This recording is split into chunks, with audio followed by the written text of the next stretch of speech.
Recording in progress. That sounded good. Good morning, everyone. I'd like to call the meeting of the Redevelopment Commission on October 22nd to order. First item of business is opening bids. Mr. Shalio? Yes, we have, we would like to open bids on the St. Joseph Energy Center Water Treatment Plant Phase 3 expansion. We'll turn that over to Samantha to walk through the bids that have been received. Good morning. We have one bid from HRP Construction.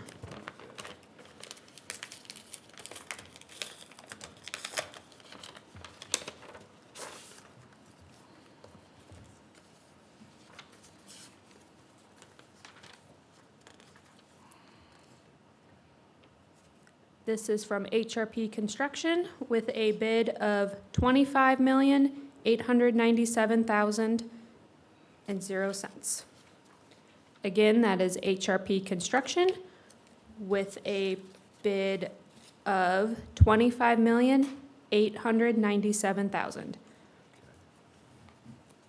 So we would ask if there's any other bidders at this time, please present your bids.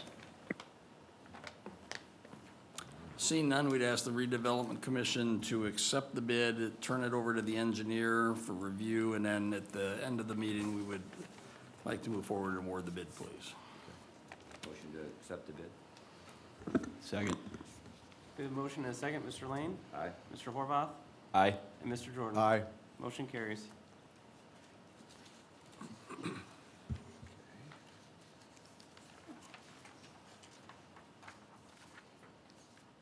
Next item is approval of minutes from the October 8th meeting.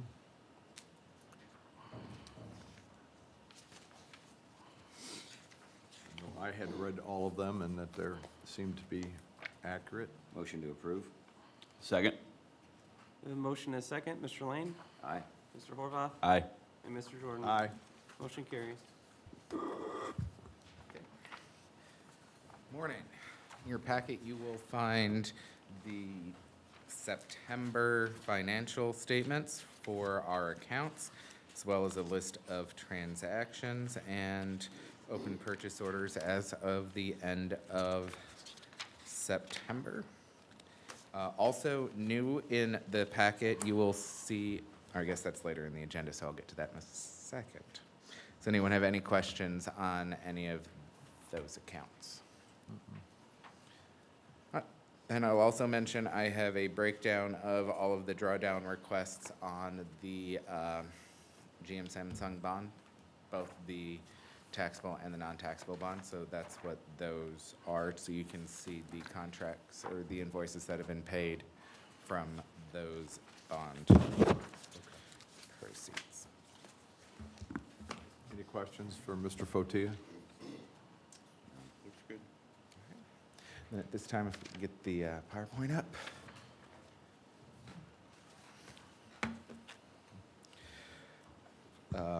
Resolution 2024-20 is a resolution regarding various fiscal or financial matters. We have received our first reimbursement from ADS in the amount of $8,754,855.86, and we'll need to begin now the process of every month. We'll be sending them invoices, they'll be sending us money, we'll need to reappropriate that money to then pay the next month's bills on these. Can you click on the screen, please? Thanks. So New Carlisle Economic Development Area Number 1, our current cash balance is $4,710,479. That includes the most recent ADS reimbursement. We have a current open POs of $384,087.30. And we still expect in December to get $930,000-ish for our December settlement, making total available $5,256,802, asking to appropriate just the new $4.157 million in that fund, putting $1 million in consultants and contractual, 1 million in lease rentals.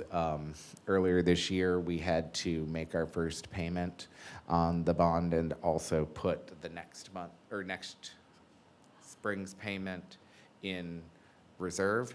So this is just funding that expenditure from earlier in the year, and then the balance in economic development. In New Carlisle Economic Development Area 2, similarly, we have 5 million cash on hand. That includes 4.5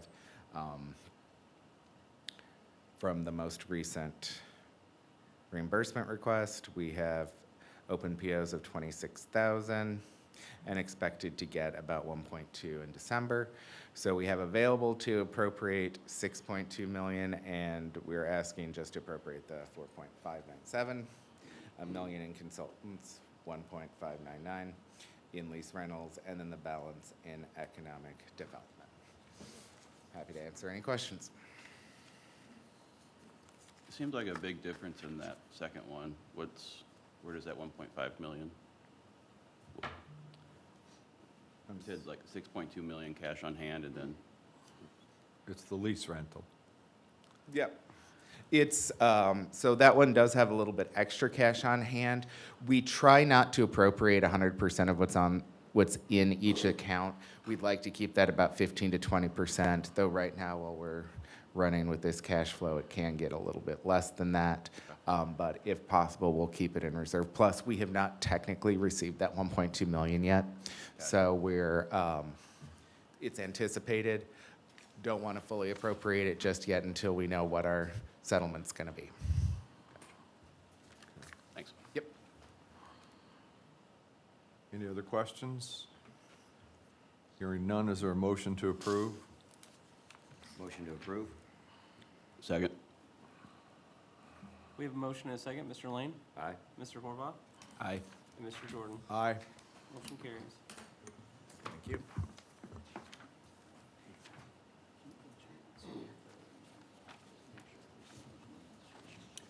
Thank you. The next set of items in the packet are professional service agreements. The first one is a professional service agreement with Donahue and Associates for a Cliffs Water Treatment Plant Demand Reallocation Study. There's a memo attached, but let me just kind of walk through the concept here. So presently, we have 2 water treatment plants in the New Carlisle area. The original water treatment plant built for the Iron Tech, Iron Coat project, now Cleveland Cliffs, was built about 30-plus years ago. It produces potable water that's lime softened. And so right now, it does about 3 million gallons a day. As we are nearing approval of the conversion of the St. Joe Energy Center plant to potable water from non-potable water, we have about 18 million gallons once Phase 3, which is on today's agenda, that plant would produce. And so what we'd like to do, one of the things that we know we need to do at some point is do a major upgrade to the Cliffs plant. It's old, it's dated, it has technological issues in some cases, and just technical issues that need to be resolved in the plant to bring it up to a higher production level. I guess we want to be careful to say that the new plant will have excess capacity. The Tech and Coat, or the SJEC facility, but really the thought is to go through and really look at the allocation of water to the different projects in the project areas and look at the opportunity to take the potable water that will now be produced at SJEC's plant and maybe allow us the flexibility to make changes to the way Tech and Coat get water, and also the town. And so this study would then really take a look at all the water being produced.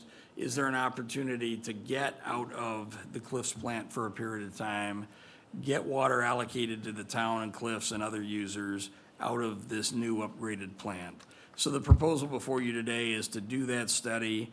Really just gives us some tools in the toolbox to really understand the water, where it can come from and how it can be used and how it can be used most efficiently. What we do is ask for your approval of this study. This is a not-to-exceed study in the amount listed in the contract. So if there's any questions about this, I'd be happy to answer them. So, as I read through this, it looks like Cliffs is looking about maybe doing their own facility? So the thought is, what a lot of these companies do is do on-site water management. So they would do the water chemistry configuration maybe at their facility. They think there's some efficiencies there that if they were to do them on-site, that would allow them more flexibility than having the town do that work and then making those modifications at either the town's expense or a partnership expense. So there's a thought process that Cliffs can do it more efficiently on-site than what they're getting from the town. And if that's the case, then it would allow some flexibility on how the water out of that plant is managed long-term. So they would no longer get their water from the Cliffs plant? Well, they would still get water from the town. They would get water delivered to the facility, and then they would do the chemistry on-site for the way they would need it for their facility. So the question is, do they really need lime softened water? Could they just take regular green sand filtered water, which is what's being produced at the St. Joe Energy Center site? And so if they do that, then is there the opportunity for them to do on-site chemical configurations for their processes? And if that's the case, then that would allow flexibility when we look at rebuilding of the existing Cliffs plant, water plant. With the SJEC facility, that study wasn't done as part of that? So when we had looked at the water development, I mean, we had looked at it with an eye of, we're gonna have some excess capacity, but there's some other projects that are still being considered, whether it's phase 2 of GM, whether it's phase 2 of the Energy Center project, just other users, and we're gonna have some excess capacity in that plant. The question is that excess capacity, is there value to taking that excess capacity in the short term and using it for the Cliffs as a replacement for the Cliffs water that's being produced? But the Cliffs plants will always it'll have to stay, it'll have to be redone anyhow. At some point, yeah, we will max out with this phase 3 expansion, the Cliffs plant, or the SJEC plant at 18 million gallons. So we can't go above that. We can't eliminate the Cliffs plant because to get to 24 million gallons, which we think is the long-term amount of water that has to be produced in that area, we can't eliminate the plant out of production long-term, but there may be an opportunity short-term to kind of reset and level set the water distribution in that area. Okay, so we know that plant's gotta be serviced. It does, and does this allow us a short-term opportunity? And short-term could be 2 years, 3 years, or it could be 10 years before we have a capacity need for the rest of that capacity that's being produced. But again, this gives us the opportunity to determine short-term issues, long-term issues, and then also how we would reconfigure some of the existing water demand and water supply to the town and to some of the other users out of this. And I want to be careful not to say excess capacity being produced out of the SJEC plant, but how does that extra water that's being produced get used efficiently?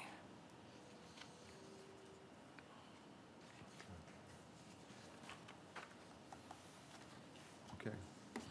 So is there a motion to approve the Cleveland Cliffs reallocation study? Motion to approve? Second.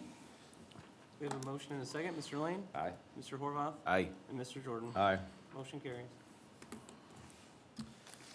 So the next professional service proposal in your packet is the IEC non-potable water study supplemental agreement number 2. This proposal really relates to the Fillmore water project and the SJEC water treatment plant project.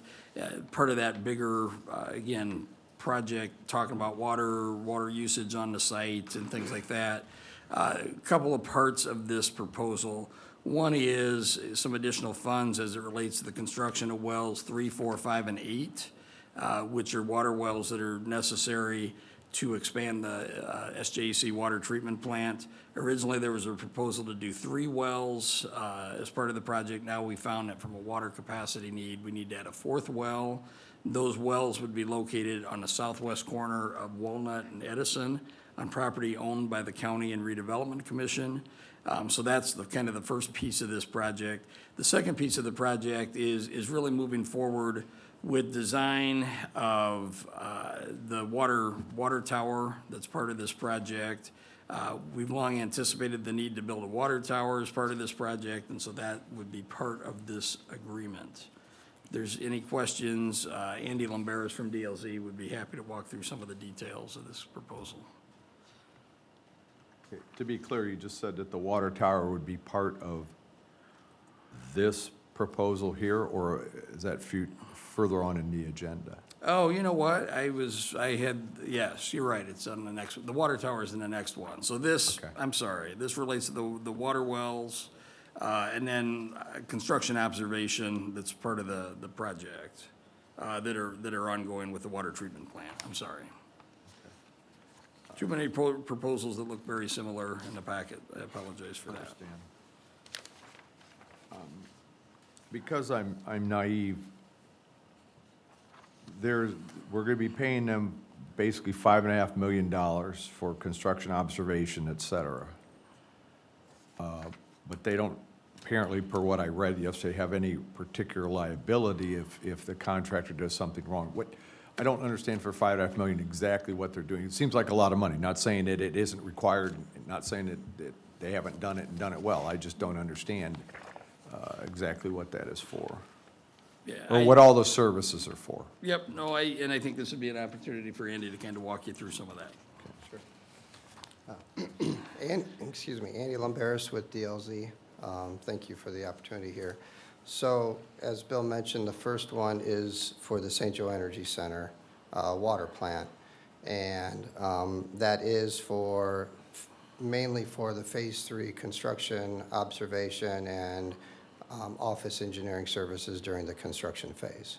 So, on this project, since Phase 2 and Phase 3 are going together, as part of this, we reduced our budget for Phase 2, and then this, because of the combination between Phase 2 and Phase 3, we're able to provide the proposal, even though it is a significant amount. It's $1.2 million less than what was budgeted by the AWS agreement.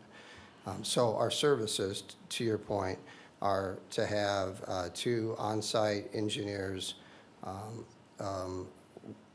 during the construction, and the construction could be, we're going to be there when the contractor's working, probably 6 days a week. There might be some shutdowns that are longer. So they would provide that service by monitoring construction, making sure it's built per the contract documents, watching the design intent.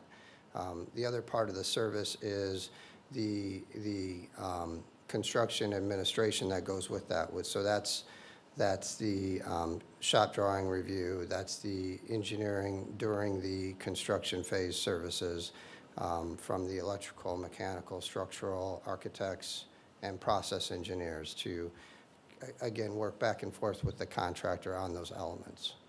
So there's kind of 2 parts with the services for the treatment plant project.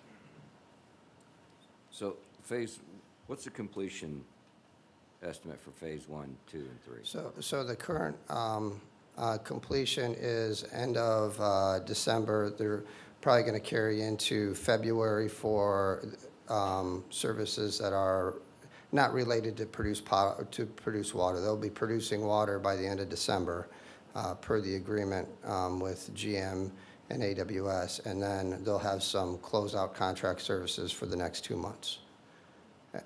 And then the Phase 3, if awarded today and moving forward, that would begin here in short order as soon as we sign contracts, and that will be substantially complete in August of 2025.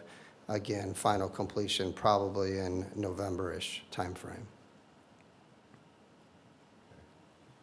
So those So 2 all of projects will run concurrently. Sorry. That's okay. So all these services should be complete by August of 2025? Yeah, by the end of the year, There's going to be, there'll be contract closeout after August of '25, and then there's going to be O&M manuals that are developed, record drawings and so forth. So there's those services that tail on after substantial completion, but the majority of the work will be before August, or by August 2025. So is there, who manages the project? Actually, is the construction manager or the general contractor? So it is a standard contract in that we have a general contractor. This isn't a construction manager at risk or anything like that. But my point is, the general contractor will have his site superintendents on site 24/7 to manage the guys, to make sure they're fulfilling the contract obligations. What's the reason to have two DLZ engineers on site on top of the general contractor? Who has the liability where DLZ has no liability? Well, from the contract perspective, the contractor is responsible to complete the performance of their work. But it also is important to make sure that they are fulfilling their contractual obligation. And if there is no one monitoring their activities, there's a lot of underground work, there's other work that is completed as part of the water treatment plant project, then there's no check on the contractors. You have the work. subcontractor who's actually doing the work. Then you have the general contractor who's overseeing the subcontractor. And then you have DLZ overseeing the general contractor. Well, the general contract, yes, there will be subcontractors. The general contractor will be also performing quite a bit of work associated with the project. Will be self-performing.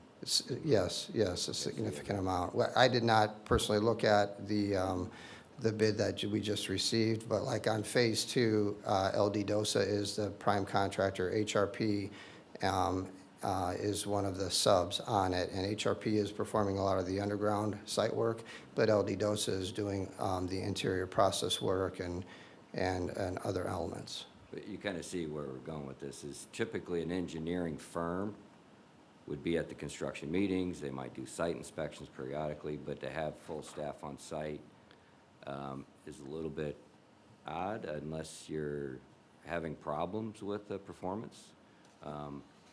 I know it's underground and it's going to get covered up, but there's an inspection process also, right? Yeah, let me jump in here. So DLZ will be serving as the county's contract management. The owner's firm. rep. Yeah, so we don't have staff or the expertise to manage these projects internally. We just don't in the engineering office. So they're serving as our extension of the staff. So it isn't so much that there's a duplication of inspection services at the county level. They're directly serving as the county's project inspection manager. Who from the county does DLZ coordinate with? Because it mentions that a lot of your commitments are based on the timely interaction with the county's representative. Who is that? So it would either be me, or it would be Sky Metters, the county engineer, or Jason Durr, who's serving as the county's ultimate project manager for the on-site services. And Jason is with Christopher Burke Engineering. So again, they're an extension of our staff as part of the inspection services. And I only question it because it is a significant amount. Absolutely. And it's a big, kind of a phase commitment that once we marry into it, we're kind of married into it. And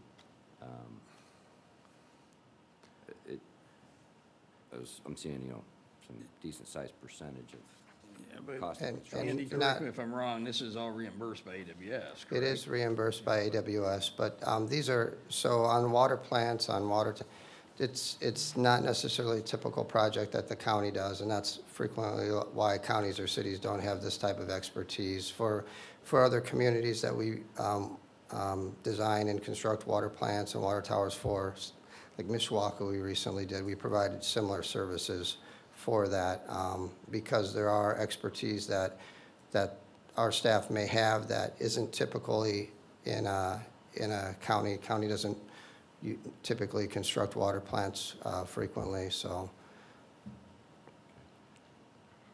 I'm somewhat with Mr. Lane.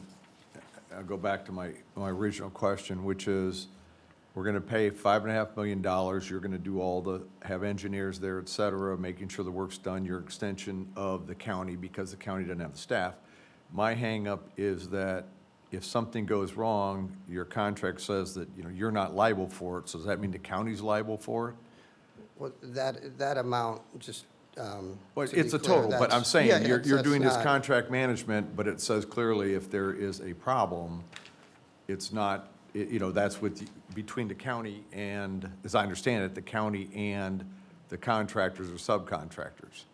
And I'm trying to verify if that's true or not. If we're negligent in our work, then that's, you know, our issue. Right, If, If an issue arises on the project that is a result of DLZ's failure to do the consulting services that we're contracting for now, then there will be action that the county can take against them specifically. But I understand. I just am saying, though, if there is something that goes wrong and they did everything right, there's going to be a liability. Is that something the county would assume Well, because now so they've got? then theoretically, if that occurs and there's nothing that DLZ has done, then it's something that the contractor or the subcontractors have done, which the county can then go against the bonds that are posted Okay. for reimbursement on That was my question, is where, Yes.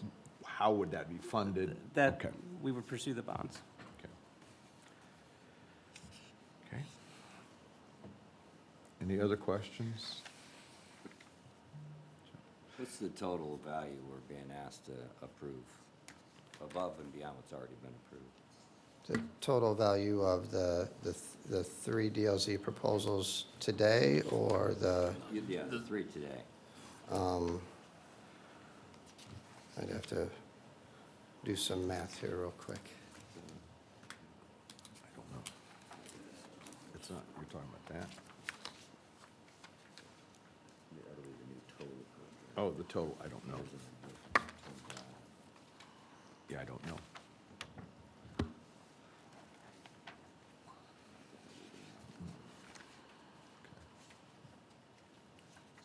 Looks like it's,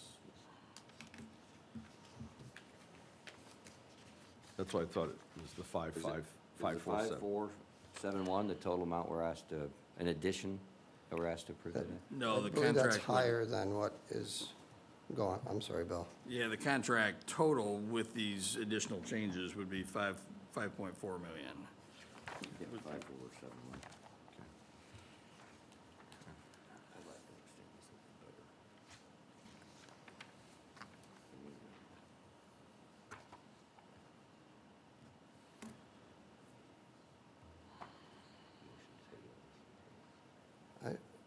Mr. Shalio? Yes, sir. If we were not to approve this until the next meeting, if we were to table it, what would that do to the construction process or the?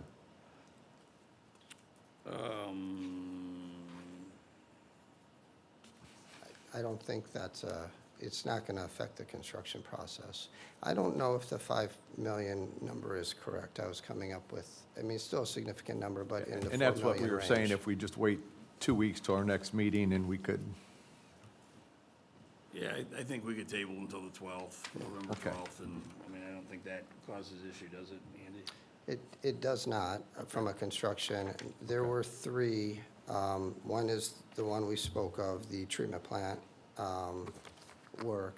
The other one is the water tower design, and then the water tower design and construction services associated with it. And the third one is the construction services associated with the lift stations. So those are the three, and I believe that total was closer to, again, still a significant number. I think it's closer to 4.2 million. okay.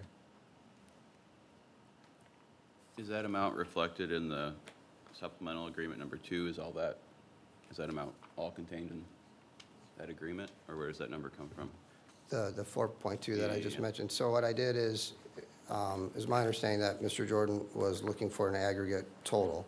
So I added up the three proposals that are in front of us today and came up with that number.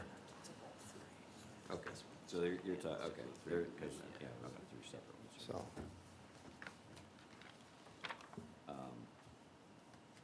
I motion that we would table these. Would you like to do all three? Yeah. Okay. I would second that. Just a question, does this include we're tabling the discussion on the water tower?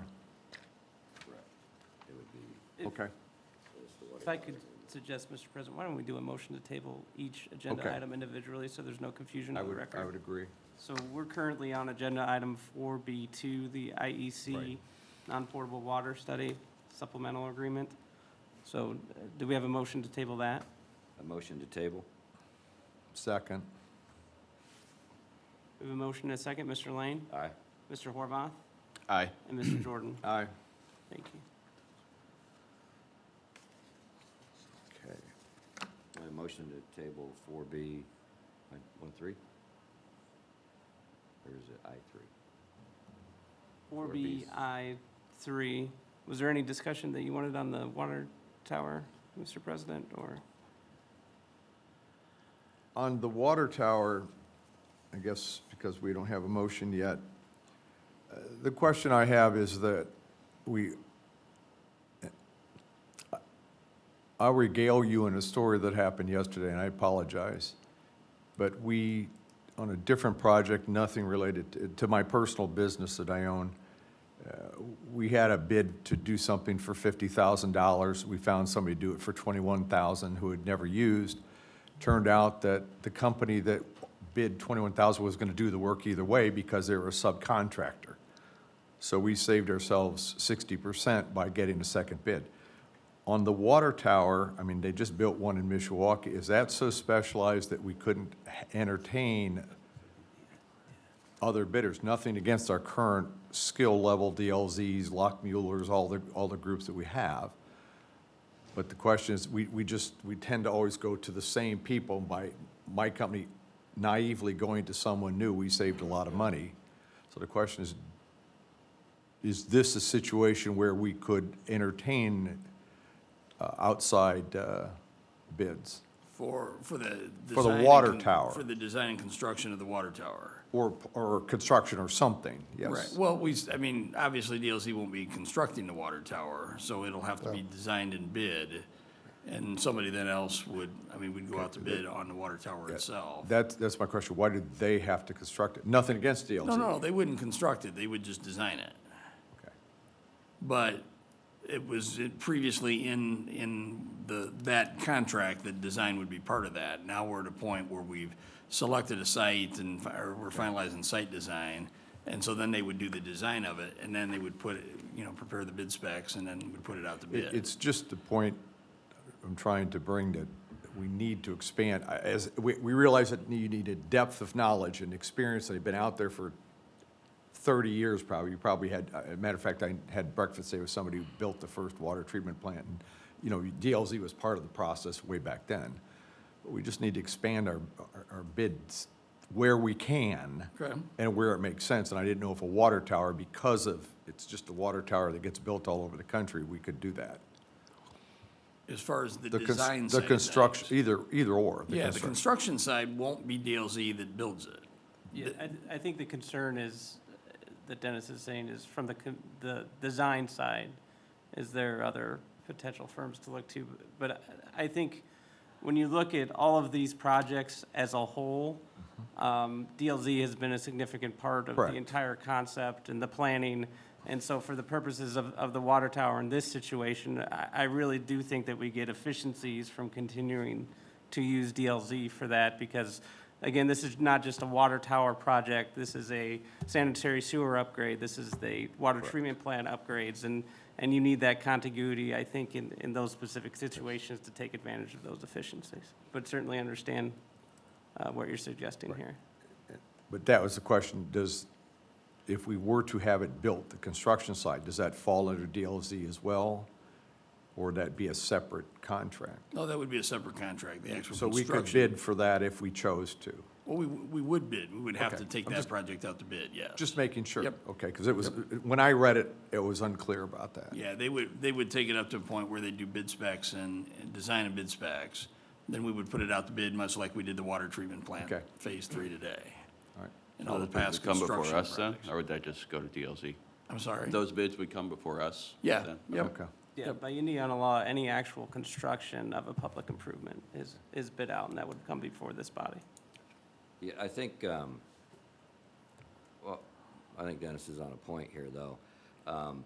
By that logic, and I agree that continuity of design is important, but lots of projects are built with teams and multiple contributors, including design teams. So by that logic, if we were to extend that down, then we may as well just plan on DLZ doing all the site design and construction services for the entire, all of our TIF districts. Is that what I'm hearing? No, not at all. Well, where's a good breaking point for that, to get some alternate? Well, I mean, I think we've got Lockmuller doing roads.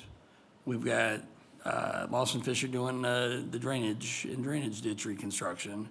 We've got Christopher Burke doing project management. We have water and sewer services being provided by DLZ.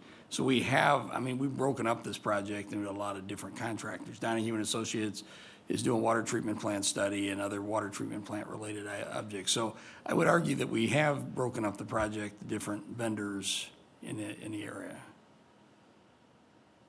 I mean, could we take it a step further?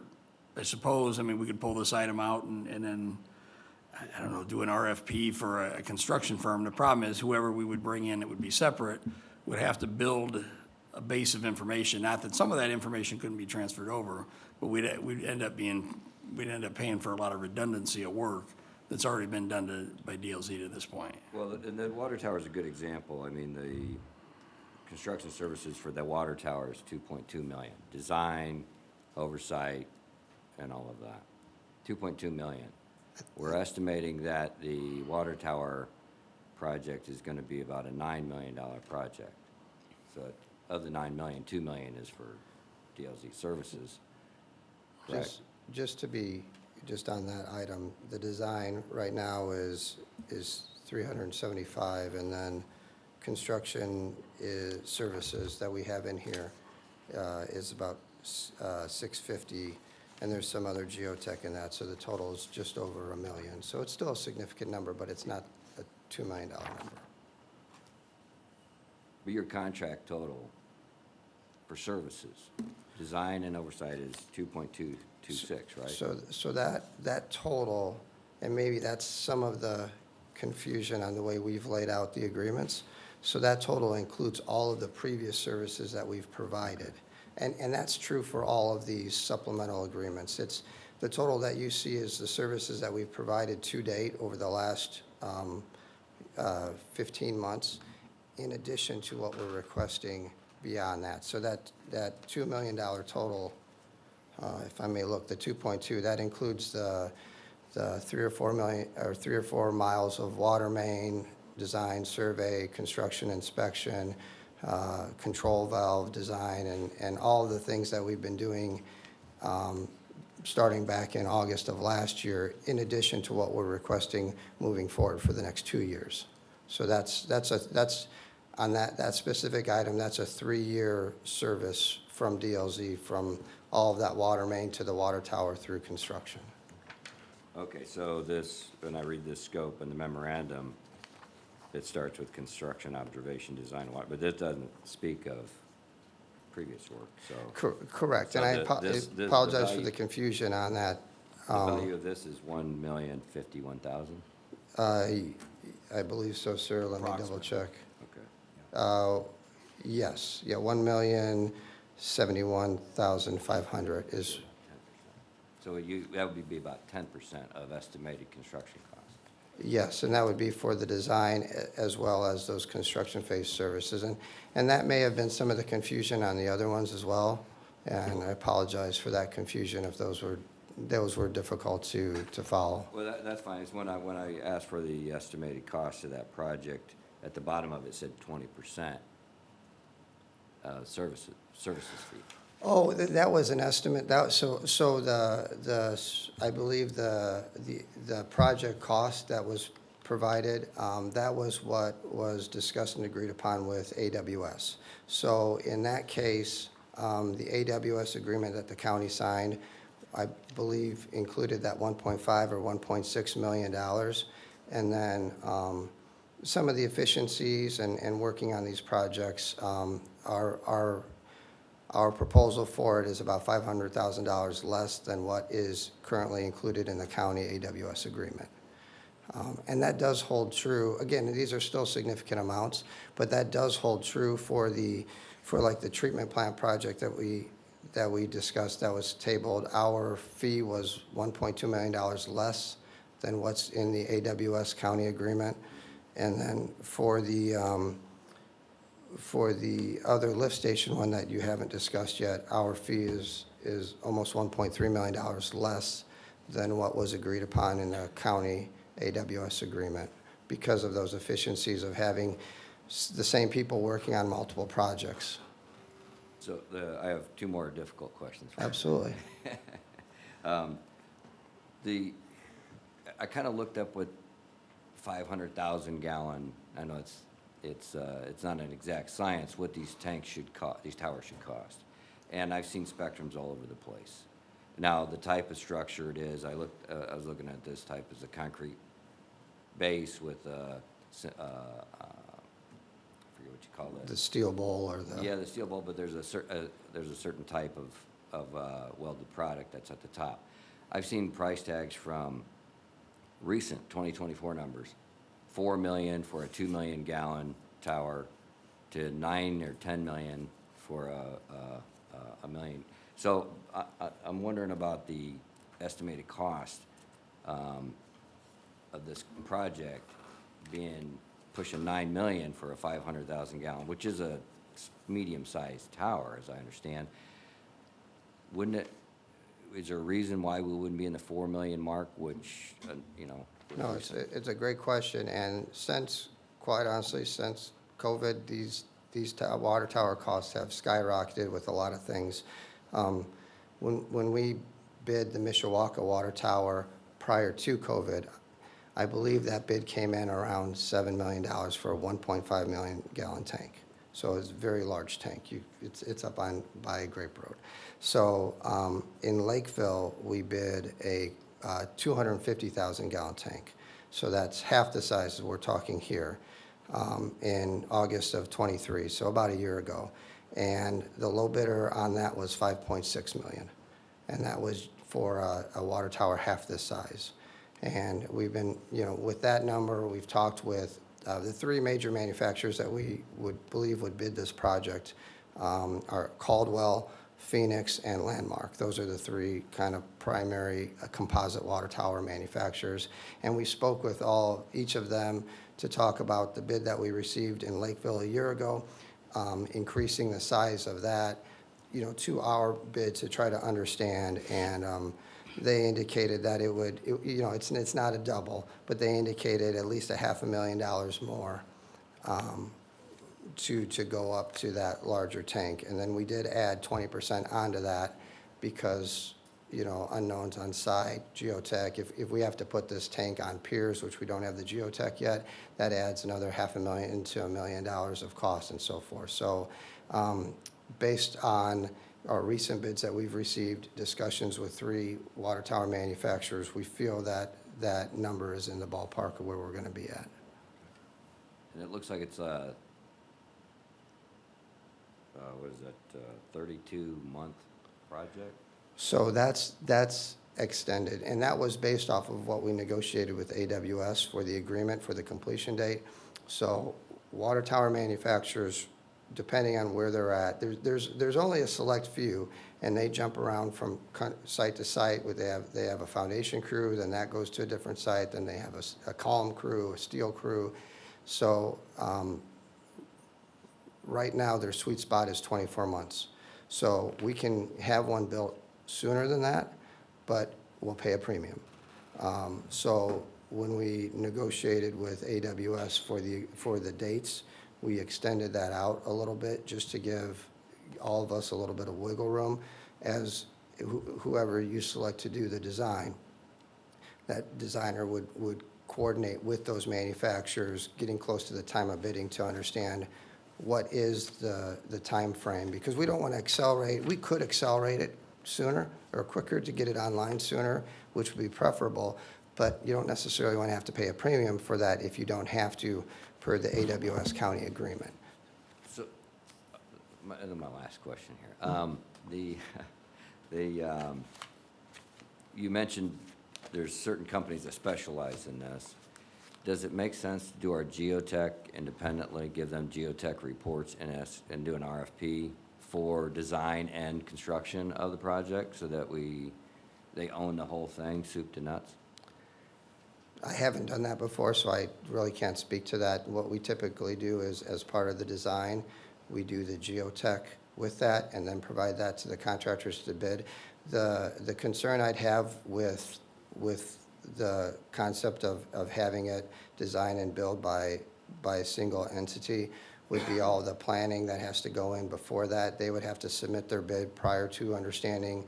Well, the geotech would be a big unknown first, because $500,000 to $1 million on if they need to have a deep foundation. Then the requirements for the controls, whether they have to do chlorination inside the water or for the water, depending on the chlorine residuals, cathodic protection, lighting. There's a lot of things that are in addition to the structure of the water tower that will increase the costs of the facility for the contractor. So not defining those early on could create additional risk and would have to be addressed somehow. Either they would build that into their bid, or we'd have to have a big allowance as part of that process for them to because those elements have to be worked through and designed with the ultimate utility who's going to be owning and operating that, because there are quite a few differences in the functionality and the controls and the monitoring of those facilities.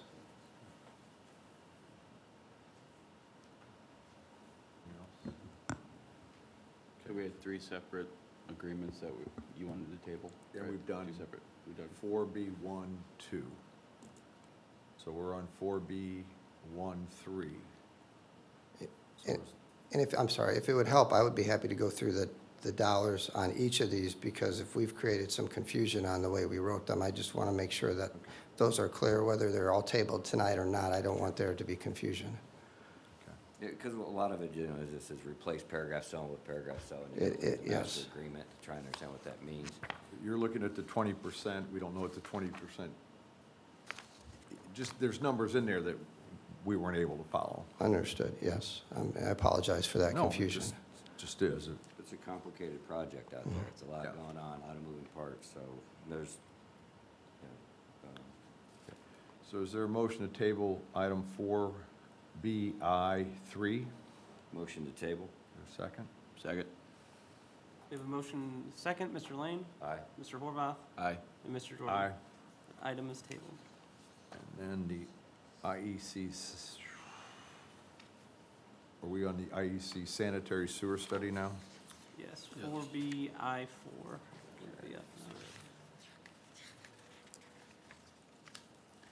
Is there a motion to table that as well? I'll get a question on Sure. this. Bill, prior to this, we sat down, I thought we discussed this particular part of the project before. So this is all supplemental changes to that, the one we contracted previously? Yeah, so it's the next step in those projects. Yeah. So a lot of these contracts were set up to do study, then we went to design, and in some cases, like this, there's construction management that's now that the projects have been awarded, there's construction management as part of that. When would our next meeting be? November 12th. And I take that this isn't that time sensitive. We could I discuss. think this too could be tabled to the 12th for further explanation. That's what we had asked that earlier, is that correct? Oh, that's right, yeah, you did. Yes. Okay. I'd motion to table. Is there a second? Second? We have a motion and a second, Mr. Lane, Aye. Mr. Horvath, Aye. and Mr. Jordan. Aye. That item is tabled. So the next two items are change orders relative to different pieces of work previously approved. So the first one is a procurement change order to Cummings Incorporated Back almost a year ago, so February of 2024, we did procurement for generators. Originally, there were bids for generators, pipe, and the water tower, or the water tank associated with the water treatment plant. We didn't get any bids for the generators at the time. We went out specifically and got the generators. One of these generators for one of the lift stations, we need to get the generator moving. There's a change order here with a net credit of $18,000. And so we're waiting on paperwork back from Cummings to approve. Andy, I don't know if you want to talk maybe a little more specifically about this one.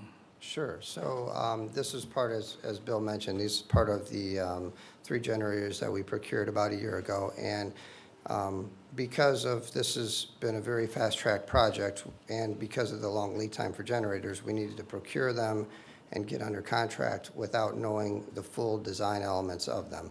So one of them, in particular for the Smilax lift station, we made sure it was large enough. And then as the pumps were designed, the lift station was designed, we were able to downsize the pumps, so the generator got a little smaller.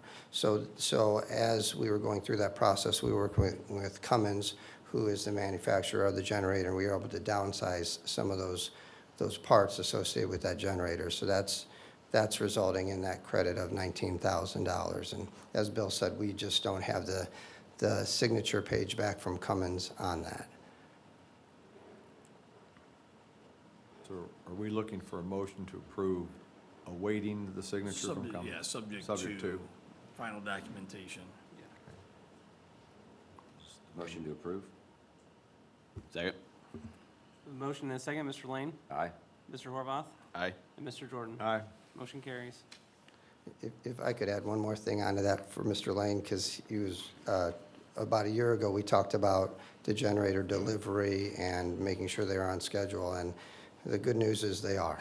So, and in fact, we've got an automatic transfer switch, ATS, for one of these is actually waiting in their warehouse because the contractor's not ready for it. So Cummins has done a nice job with keeping these in line, and fingers crossed, because they're not on site yet, and we know how that can go.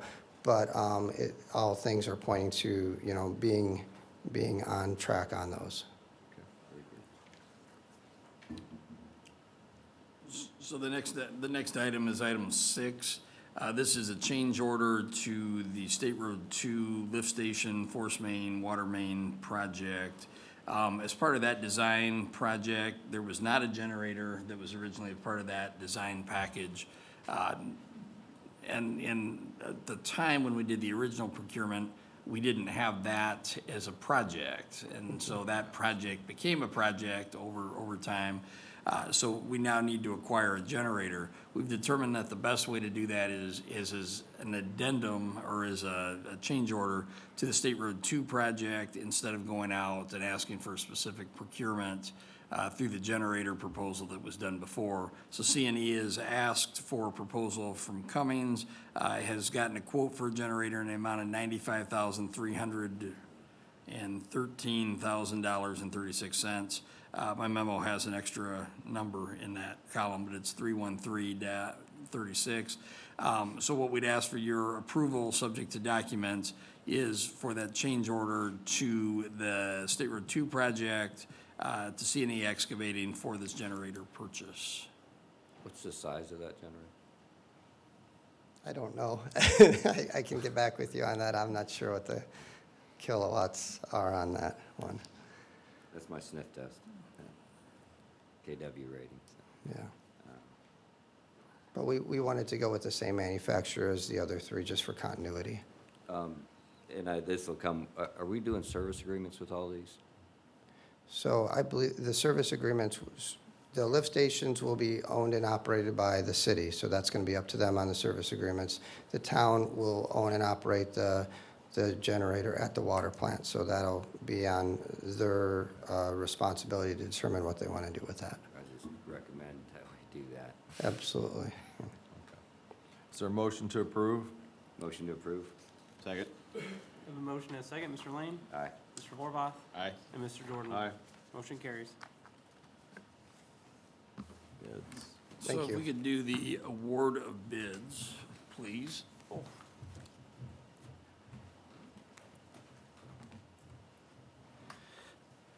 So we have received one bid from HRP Construction Incorporated in the amount of $25,897,000.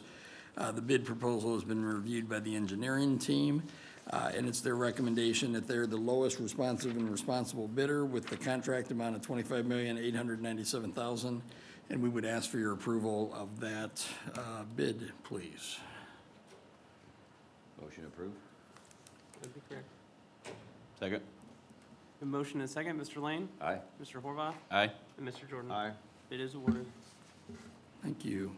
The last item in this New Carlisle Economic Development Area section relates to a right of entry agreement on the north, should be the northwest corner of Early and Walnut. My compass was backwards. Northwest corner of Early and Walnut is a piece of property Redevelopment Commission owned and acquired a couple years ago as part of a larger agreement to some property transfers.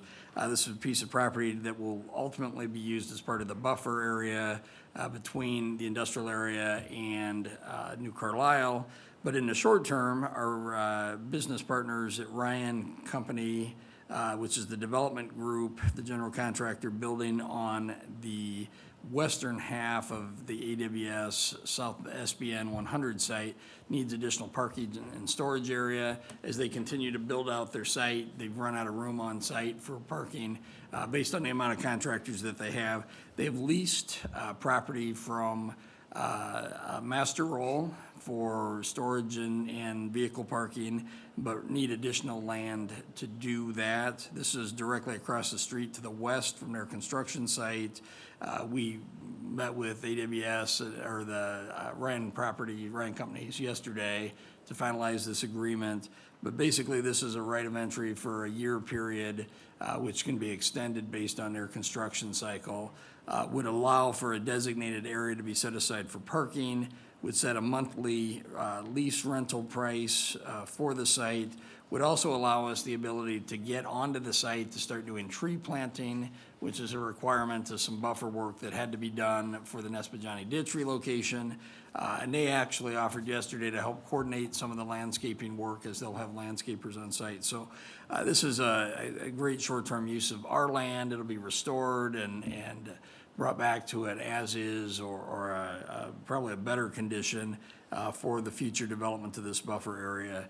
And again, I apologize that this wasn't in your packet, but it was negotiated yesterday. We finished the negotiations about 4:30, 5 o'clock yesterday. So we would ask for your approval of this document, subject to their final legal review on their side.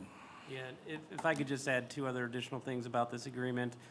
It does allow the redevelopment commission to terminate the agreement at any time upon 60 days written notice, regardless of the 1-year extension, as well as it requires Ryan and Companies at the request of the redevelopment commission to provide information as to what's being stored on that site. If the redevelopment commission does not like what's being stored on that site, we can make a written demand for that to be removed, and they must do so within 14 days.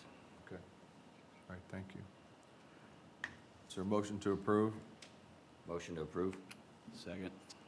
We have a motion and a second. Mr. Lane? Aye. Mr. Horvath? Aye. And Mr. Jordan? Aye. Motion carries. At this point in time, there is no additional business within any of the other economic development areas. So we'll move to public comment. If anyone would like to speak, you have a 3-minute limit. Please come to the podium and state your name and address. Seeing no one, is there anyone online? No? Okay, so we'll close the public comment section. Is there a motion to adjourn? Motion to adjourn? Second? We have a motion and a second. Mr. Lane? Aye. Mr. Horvath? Aye. And Mr. Jordan? Aye. We are adjourned. I was ready.